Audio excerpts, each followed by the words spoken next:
ஒருத்தரும் different age குரூப்ஸ்ல இருப்பீங்க, different பாடி வெயிட்ல இருப்பீங்க. ஒரே மாரியான ஸ்ட்ரெச்சஸ் எல்லாரும் பண்ணோம்னா கஷ்டமா இருக்கும்.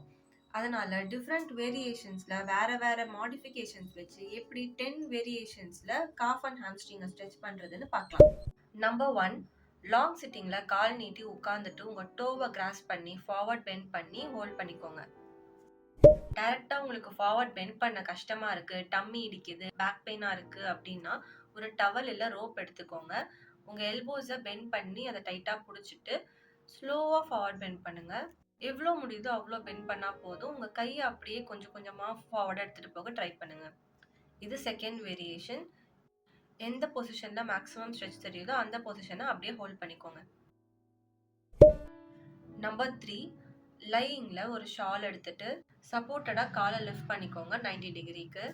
இந்த பொசிஷன்லயே உங்களுக்கு ஸ்ட்ரெச் நல்லா தெரியும். இதை அப்படியேவும் ஹோல்ட் பண்ணலாம். இல்லைனா உங்க டோஸ் கிட்ட ஷால் வச்சு அதை கொஞ்சம் டவுன்வர்டா புல் பண்ணீங்கன்னா ஸ்ட்ரெச் இன்னும் மேக்ஸிமலா இருக்கும். நம்பர் 4, லாங் சிட்டிங்ல அதே மாதிரி கால் நீட்டி உட்காந்துட்டு ஒரு கால் மடக்கிக்கோங்க. இன்னொரு காலோட நீயை பெண்ட் பண்ணாம போய் டோ டச் பண்ணி ஹோல்ட் பண்ணிக்கோங்க. நம்பர் 5, ஒரு கால் கீழே வச்சுட்டு ஒரு கால் கவுச் மேல நீ பெண்ட் பண்ணாம வச்சுட்டு ஃபார்வர்ட் பெண்ட் பண்ணி டோஸை கிராஸ் பண்ணி ஹோல்ட் பண்ணிக்கோங்க. அடுத்த 5 வேரியேஷன்ஸை பார்ட் 2ல பார்க்கலாம்.